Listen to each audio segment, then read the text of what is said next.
تخيل معايا مدينة أكادير، القلب النابض لسوس. صباح غدا وتلقى أكبر صرح طبي فيها مستشفى الحسن الثاني سد بيبانو وجرة على كاع المرضى. هذا الكابوس هو اللي كيروج دابا في جروبات الواتساب وفيسبوك.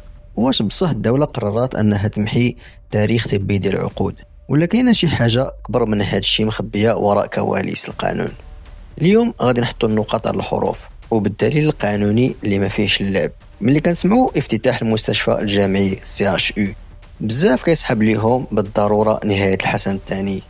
هنا في كاين الخلط. مستشفى الحسن الثاني هو مرفق عام سيادي، والدوله المغربيه حسب القانون الاطار 06/22 ملتزمه بتقديم العلاج للجميع.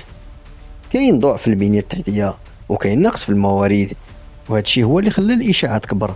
ولكن القانون الاداري المغربي ما كيعرفش السدام، كيعرف استمراريه المرفق. واش كيسحب لكم ان الدوله غادي تلوح 205 مليون درهم غير هكاك؟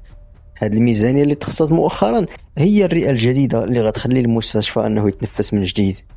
الناس ديال سوس من تفراوت لتيزنيت عندهم ارتباط عاطفي بهذا السبيطار، فيه تزادوا اجيال وفيه تداواو كبار.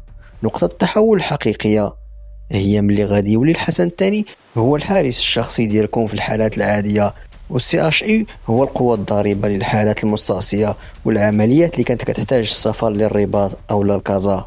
هذه ماشي نهاية، هذه ولادة ثانية. مستشفى الحسن الثاني كينفض عليه غبار السنين باش يلبس حلة عصرية بمصالح ولادة متطورة ومنطقة لوجستيكية كتحترم كرامة المريض. ردوا بالكم قبل ما تبارطاجيو مستشفى الحسن الثاني غادي تسد، تذكروا بلي راه كاين الفاصل 247 مكرر من القانون الجنائي المغربي. نشر أخبار كاذبة كتمس بالأمن الصحي للبلاد ماشي حرية التعبير، هذه جنحة. الدولة اليوم كتحمل مسؤوليتها في إعادة التأهيل، وانت كمواطن المسؤولية ديالك هي التأكد من المعلومة. الحقيقة هي أن أكادير ولات عندها منظومة ماشي غير سبيطار واحد. مستشفى الحسن الثاني باقي وغادي يولي أحسن بفضل المراقبة والميزانيات المرصودة. المدينة كيكبر العرض الصحي ديالها والهدف واحد، الصحة ديالك فوق كل اعتبار. في نظركم شنو هي أول حاجة كتمناو أنها تبدل في هذا المستشفى من بعد الإصلاحات الجديدة؟